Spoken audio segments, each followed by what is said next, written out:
Hérna sem sagt þurfum við að fara yfir í dag samfösun og náttúrulega samfasa rafala fyrir jafnströmskerfi. Þetta eru alternatorarnir í bílnum hjá okkur og hérna fyrir þessa viku 37, það er samfösun og samkerslu og síðan í næstu viku 38, þá er fyrsta prófið úr rafalunum. Það er bara þannig. Og þá hérna þess vegna tekið þetta upp núna og förum við yfir þetta allt saman hvað við höfum fyrir þetta fyrsta próf og ég ætla að byrja á því að fara í efnið alternatorinn eða hann er kallaður fræðilega samfasa rafali fyrir jafnströmskerfi. Af hverju er hann samfasa rafali? Jú, vegna þess að þó að við notum ekki tíðnina frá honum, en þá er samt sem sagt tíðnin frá honum í samræmi við snúningshraðan. Við notum aldrei tíðnina frá rafalan eða frá alternatornum í bílum. Það er ekkert gert.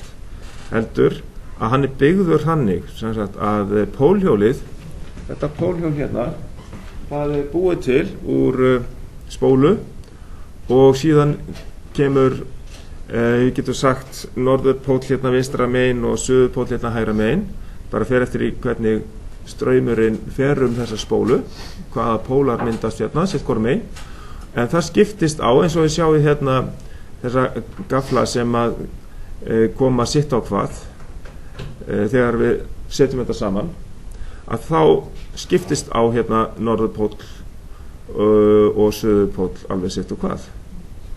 Og þar með erum við komið með breytilegt segulsvið sem að við erum á flegiferð fram hjá leiðurum í sátri sem að eru hérna í þessum hring hérna sem er merktur hérna númer 5. Og þegar þið munið að við erum að spana upp þá spennu í þessu leiðurum og við köllum þetta sátur, þetta situr fast í húsinu. Og hvað gerum við svo með þennan þryggjafasa riðstraum sem að myndast hérna í sátrinu? Setjum við þetta inn á, er rúðþurrkumótorinn hjá okkur þryggjafasa? Já, við verðum að afriða, alveg rétt. Hérna sjáum við sem sagt 6 afriðstíóður og við sjáum hérna að teikningi hérna sem að stendur hérna sáturvöf, að það eru allar þessar spólur hérna sem eru sýndar hérna merktar númer 5 og þar fáum við þryggjafasa reiðspennu inn á þessa díóðubrú sem við breytum í pluss og mínus spennu, sem sagt breytum þryggjafasa reiðspennu í jafnspennu og hlöðum hérna rafgeyminn og notum þetta rafmagn í bílnum hjá okkur. Og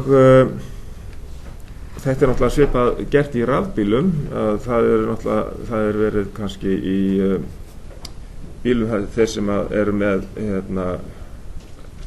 bensínmótora sem kannski eru þá að framleiða rafmagn til þess að hlaða þá geymana og halda rafmagninu nægilega miklu, að þá er líka verið að afriða, breyta reiðspennu í jafnspennu. Það er gert með svona svipuðum hætti sjálfsagt. Og þannig að díóðarnar, þær eru þessar staðsettar hérna, það sem merkt hérna 6, í húsinu, það sem í öðrum endanum á alternatornum. Og svo tökum við pluss og mínus frá alternatornum og inn á rafkerfið. Þetta var alternatorinn. Einhverjar spurningar varðandi alternatorinn? Hafið þið tekið svona og riðið svona í sundur? Við þurfum endilega að ná í svona alternator og skoðan. Við eigum nokkuð stykki hérna inni. Ok, næst er samfösun og samkeysla rafala og hér sjáum við sem sagt búnað og við skulum bara rétt renna yfir hvað við gerðum í æfingu 18a. Við settum inn rafala sem var alveg sjálfvirkur, bæði hvað varðar hann hélt snúningshraðanum réttum og spennunni réttri.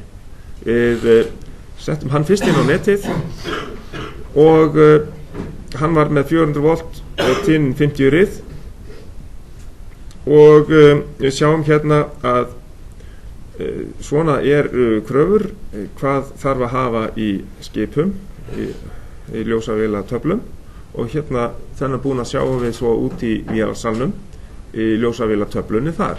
Það er tvöfaldur tíðnimælir, tvöfaldur spennumælir og svo erum við náttúrulega með samfærslunarljós. Þetta er vísirinn sem að sýnir rétta augnablikið og þegar við vorum komin með sem sagt rafala 2 inn á að þá þyrftum við sem sagt að breyta þessum samfærslunarstnara yfir á rafala 1 ef við værum með svona búnað til þess að taka mælingu eða fá mælingu inn á mælana hérna neðanverðu, skiljið. Þannig er þetta gert þegar að við síðan ætlum okkur að setja rafala 1 inn á netið.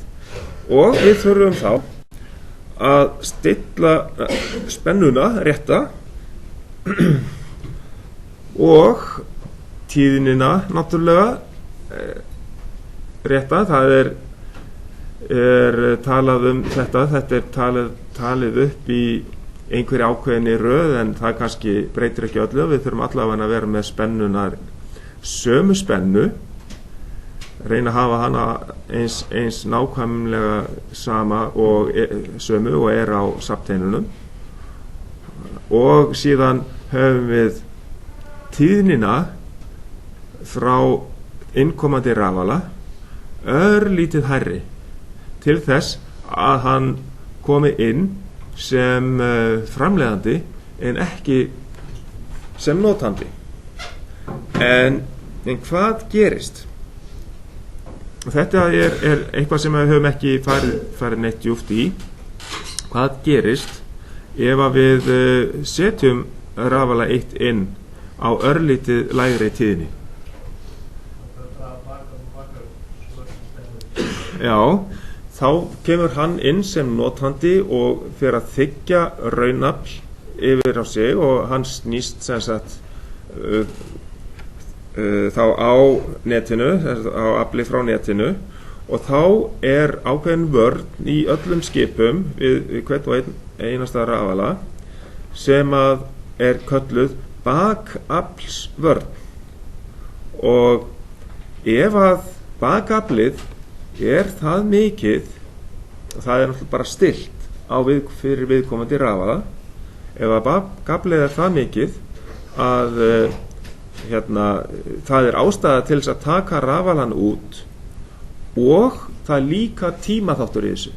Þetta eru einhverjar, ég veit ekki hvort það er sekundur eða sekundurbrot, ég er ekki alveg klár á því, það er auðvitað fyrir aðeins eftir stærð rafalana og auðvitað stærð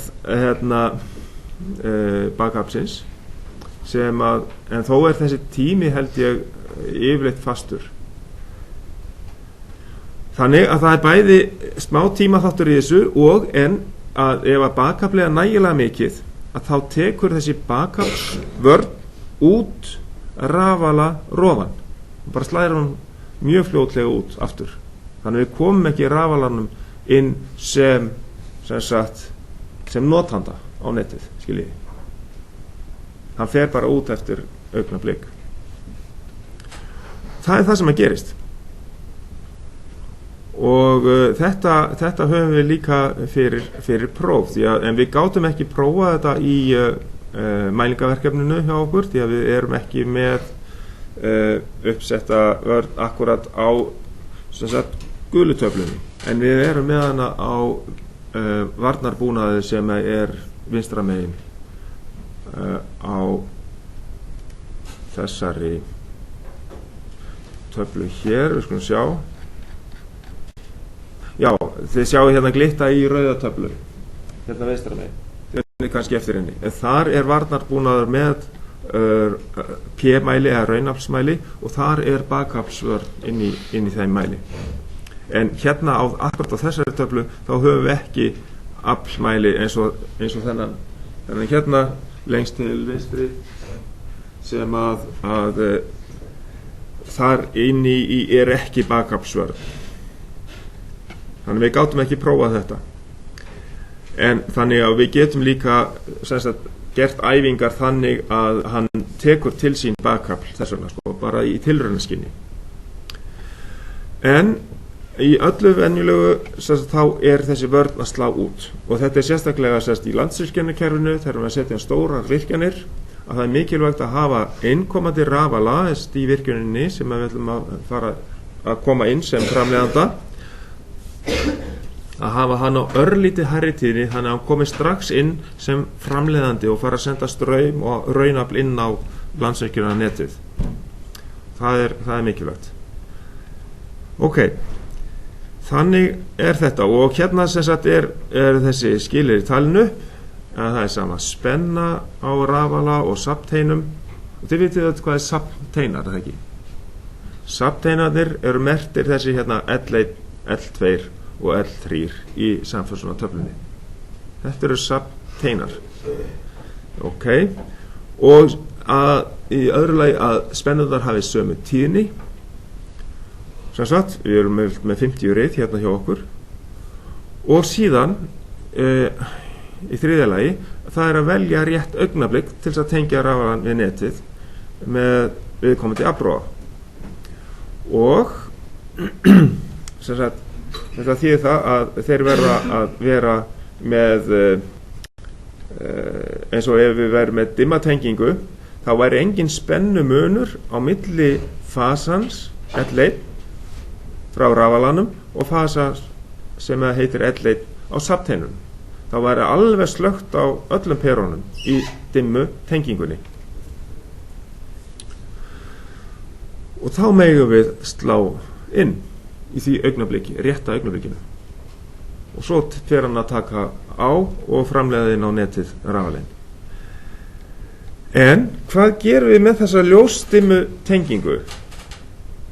Yfirleitt er hún samt notuð þegar við erum að fasa inn. Og hún sýnd hérna, þá mörgum finnst þægilegt að hafa hana tengda og hérna þá virkar þetta þannig að það er svipað bjart ljós á H1 og H3 en það er alveg slökkt á H2 þegar rétta augnablikið er. En það er eitt atriði ef að í öllu venjulegu þá erum við bara að hugsa þessi 3 skilyrði þegar við erum að fasa saman. En þetta eitt atriði þurfa að kanna annarkot þegar við að bæta við nýjum rafala inn á kerfið eða að það er að koma rafali úr viðgerð og að tengjast aftur við skipskerfið eða kerfið sem við erum að tengja aftur við. Hvað þarf við þá að athuga? Já, fasaröðina, því að það gæti hafa víxlast í viðgerðinni. Það er ekkert öruggt að við fáum aftur sömu fasaröð frá rafalanum og náttúrulega nýr rafali, við veitum ekkert fasaröðina frá honum, þannig að við þurfum að kanna fasaröðina og þá er hægt að nota þessa aðferð hérna, nota dimmutenginguna til þess að kanna hvort það er rétt fasaröð.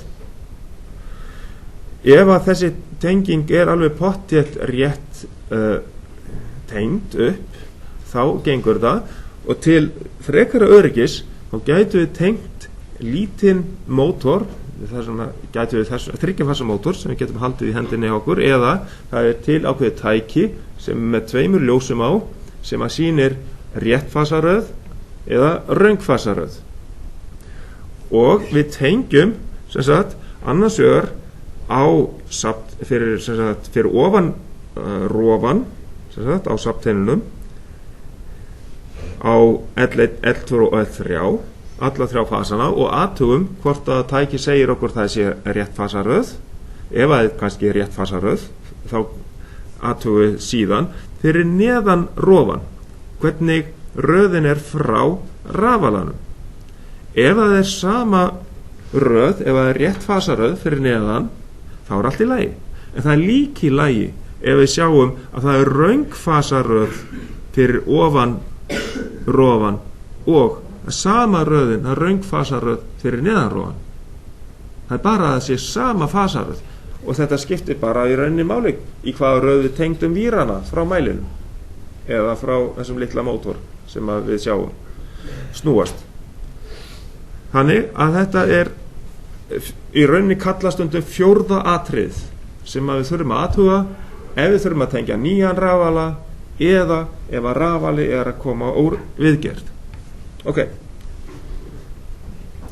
Einhver spurning? Nei, það er góð. Nei, allt klárt. Þá held ég að við séum búin að fara í gegnum þetta varðandi samfösunina sjálfa, en við eigum bara eftir og hérna framkvæmt samfösunarinnar, við eigum bara eftir að athuga eitt varðandi samkeyrslur rafalana. Og það er sem sagt hvaða mæla skoðum við þegar við erum annars vegar að jafna raunalagi á milli rafala og hins vegar að jafna straumnum þegar við erum með fasvik í álaginu. Ef að við erum að keyra saman rafala og við erum að framleiða hreint raunálag, P stendur fyrir vött sem sagt, þá horfum við á aflmælin og við muniði í verkefni hjá okkur þá könnuðum við raunálagið og veit ekki hvort við erum nokkra mynd hérna til þess að fara eftir þessu að stjórnun hérna raunafls, skulum sjá, ég veit ekki hvort að við höfum nokkra mynd, en ef við erum að jafna raunálagi á milli rafalana eins og við gerum hérna í æfingunni, að þá byrjum við á því að skoða afmælana. Fyrst var rafalið 2 með allt raunaflið vegna þess að hann var með sjálfvirkan gangráð, eða lét rafalan er alltaf réttum snúningsstað þótt að álagið myndi aukast á rafalan, og þá tók hann allt álagið á sig og þá fórum við alveg upp í 10 kW á rafala 2 og síðan með rafala 1 þá jökum við með handvirkum hætti, við hækkuðum bara spennuna inn á mótorinn til þess að fá meira raunafl inn á rafalan, og þá jökum við raunaflið á rafala 1 upp í 5 kW, þannig að þá minnkaði sjálfkrafa raunaflið frá rafala 2 frá 10 kW og niður í 5 kW. Þannig jöfnuðum við raunaflinu á milli þeirra með því að auka raunaflið frá aflvélinni á rafala 1. Ef við værum með ljósavél þá myndum við fara í olíugjöfuna, ekki satt? Já.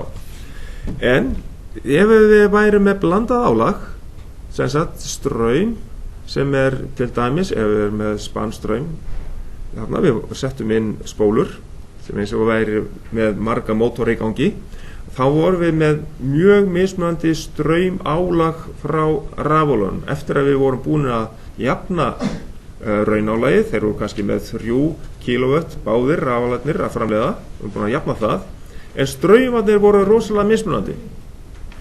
Hvað stiltu við þá?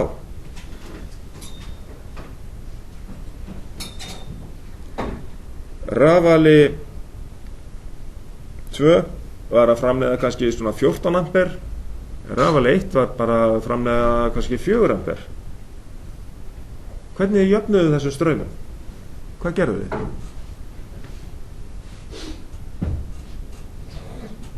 Við fórum í ekki olíugjöfina, ekki meira raunafl, heldur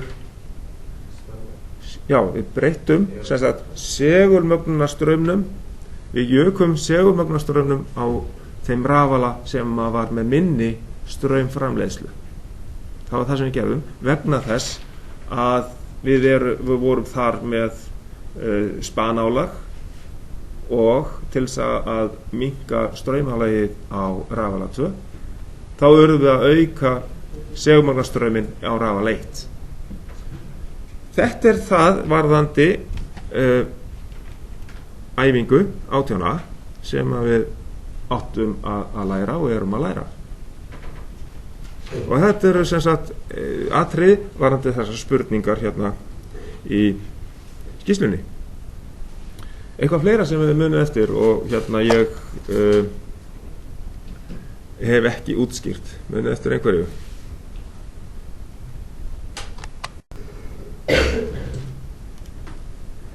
Ef við skoðum sem sagt hvað við erum búin að fara í gegnum hérna í kennsluáætluninni, við erum búin að fara aðeins í upprifjun varðandi span og það saman, hvernig við spönnum upp spennu og fórum þessi flokkun rafvéla og fórum eiginlega strax í rafalana sjálfa, pólhjólið og það allt saman.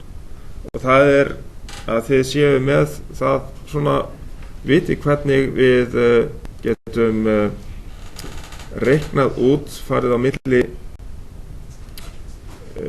þessara stærða í töflunni sem ég let ykkur fá á kennsluvefnum. Þessi tafla hérna, hún á þessi hér, á kennsluvefnum og þannig að þið séu aðeins heima í því hvernig við getum fengið tölugildi út úr þessu sem sagt. Ef ég spyr hérna hvað til dæmis einn snúningur gefur okkur margar hérna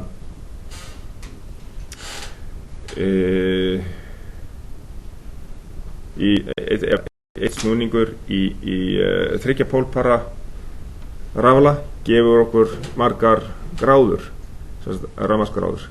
Það er 1080 gráður hérna í 3 pólpara rafala, eitthvað slíkt svo.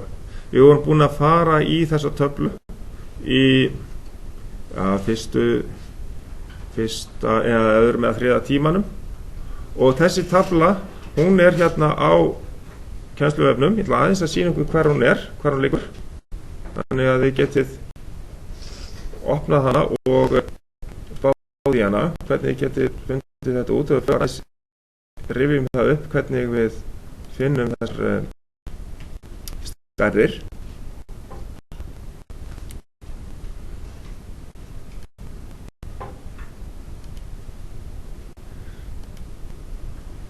Hérna færa kennsluvefinn yfir á skjáinn.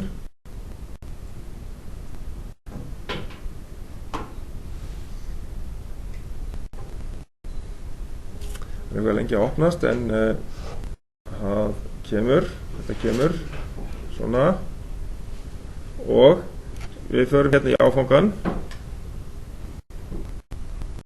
Hvar finnum við þessa töflu?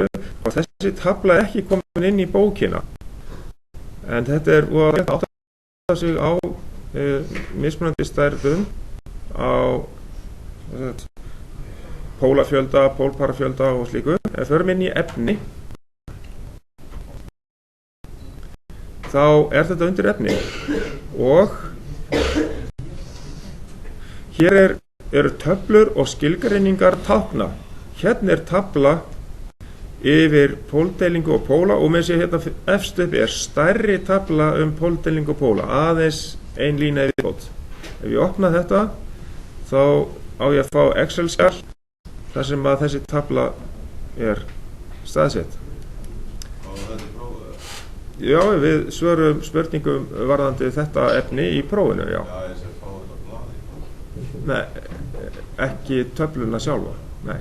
Þannig að þið þurfið að kunna að reikna þetta og átta ykkur á þessum stærðum þarna á milli.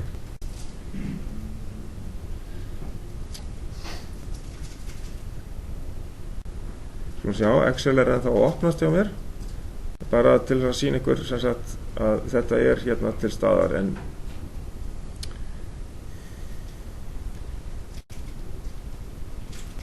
að fara hérna inn í töfluna á meðan þetta að opnast og þessi segir okkur svolítið til stærðirnar og samhengið á milli þessara stærða. Og ég sýni ykkur aðeins hér að ég setti líka bara smá útreikninga þannig þið sjáið ef við kíkið hérna undir formúlurnar hvernig þetta er hugsað og reiknað út. Svo að þetta er það skjal sem að þið eru með inn á kennsluefnum. Gott og vel. Þið skoðið það. En ekki að þetta til. En sem sagt að við getum þá sagt það að rafali sem hefur 2 póla, hann er með 1 pólpar og við köllum þá að póldeiling á honum eru 180 gráður. Það er sem sagt alveg vegalengdin héðan frá og hingað eru 180 gráður. Það er sem sagt fjarlægið á milli 2 póla. Ok? Þetta er það sem þessi tafla segir okkur. Og þetta segir okkur líka það að einn snúningur á þessum rafala gefur okkur 360 gráður, rafmagnsgráður. Og til þess að fá 360 rafmagnsgráður þá þurfum við að snúa þessum rafala 360 vélrænar gráður. Ok? Og til þess að framleiða 50 riða spennu þá þurfum við að snúa þessum rafala 3000 snúninga á mínútu. Ok, þannig getið þið haldið síðan áfram niður þessa töflu og áttað ykkur á því hvernig þessar stærðir breytast eftir því sem að pólunum fjölgar. Ok?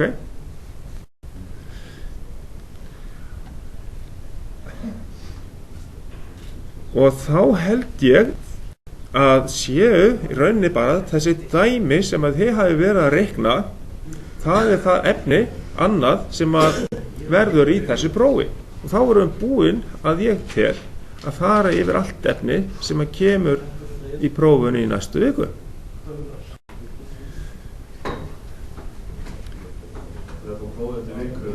Já, prófið verður eftir viku og ég held ég hafi gleymt því bara að aðeins að minnast á vegna þess að við gerðum í æfingu 18a tilraun og pældum við í af hverju við þurfum að senda ennþá meiri segulmagnastraum inn á pólhjólið þegar við erum með spanálag, en ástæðan er sú að segulsvið frá sátrinu sem er kölluð sáturspyrna vinnur gegn segulmagni pólhjólsins. Þess vegna þurfum við að vinna ennþá meira á móti því, búa til ennþá sterkari segul með því að þá sendir segulmagnakerfið ennþá sterkari straum inn á segulspólurnar, inn á spólurnar sem að búa til segulmagnið, norðurpól og suðurpól á pólhjólinu, til þess að vinna gegn þessu segulmagni sem að þau verða fyrir áhrifum frá sáturinu. Þetta er ekki eins mikið áhrif sem að verða þegar við erum með raunálag, þegar við erum bara að hita upp vatn. Þannig að við þurfum samt aðeins meiri segulmagnun fyrir rafalan til þess að halda upp í réttri spennu þegar við erum með raunálag, en þetta kemur mun meiri ljós að við þurfum mun aukinn segulmagnastraum þegar að við höfum fasvik, spanálag, þannig að þá er straumurinn á eftirspennunni og þá er pólhjólið statt á þessum stað og segulsvið í sátrinu vinnur þá mest á móti seglun pólhjólsins. Þess vegna þarf aukinn segulmagnastraum til þess að upphefja eða sem sagt vinna upp og ná upp spennunni aftur. Þá held ég við sem búin að fara í öll þessi atriði sem að eru fyrir próf.